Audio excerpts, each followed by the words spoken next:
I learned that if I sold weed, that I could smoke more for free. Opiates was my major downfall. It wasn't hard drugs at first. It was that very innocent, well, we're just drinking and, then we'll smoke cigarettes and, then we'll smoke weed. So I took a bunch of Xanax. He talked me into shooting up for the first time, heroin. Illegal drugs, whether you realize it or not, people abuse them in the CSRA. Marijuana is the most popular drug. Substances do not know color, gender, or socioeconomic class. Just about anyone you may know might use. The biggest problem that we face here, as far as addiction is concerned, what we're seeing is methamphetamines and opiates. Can we pray first? That's how Pastor Clifton Noble starts every interview with us. I thank you for this opportunity to come and share about your redemptive power. But he wasn't always that way.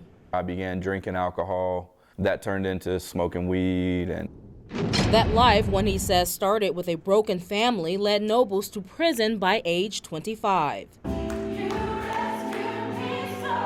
Once he helped himself and his wife, Anna, Pastor Nobles launched 143 Ministries International. 143 translates to I love you, and in its first year, 31 people went to rehab. Why don't we start our own, and we can teach them the 12 steps like we knew, and Jesus. The couple launched Catherine's Way, named for Noble's grandmother. It's a Christ-centered home for women once addicted to drugs and alcohol.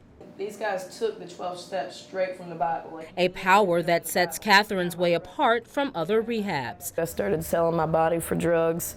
I started robbing people for drugs. And then she made a call. I said, Dad, I don't know what to do. I'm either going to die or go to prison. So he came and got me. I hated everything about who I became. So I dropped to my knees and I said, God, if you can do one thing for me, please just save my soul. Please just save me. Save me from all of this.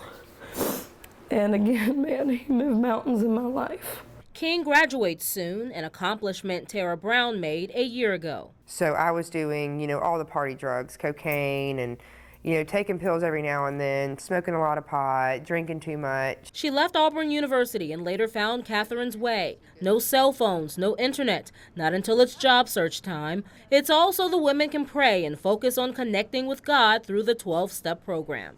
It's a lot of soul searching that has to go on there. Catherine's Way has 2 transition homes for women to work and reclaim their lives. There's a place for men, too, called Emmanuel's House. I was under a lot of pressure. Up to 10 Xanax a day, Percocet, Roxy's, and everything else made up Chase Clark's drug life. I drove to my mom's house for whatever reason and passed out in her driveway. My mom looked at me and she said, I think it's time for you to get some help. On Friday nights, everyone meets at the River Church.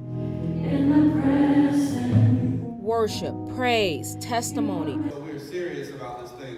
And Pastor Nobles gives a word to many who are not on drugs at all, but knows and loves someone who is fighting that battle. It gives them hope. And I've had to fight for me so I could be the mother that my son deserves. We can teach them why they're getting high.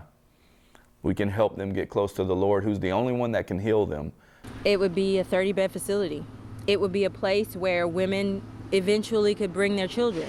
That's what we want Catherine's Way to be. A goal hopefully not too far away for helping people from drugs to dreams. Renette Dubose, WJBF News Channel 6.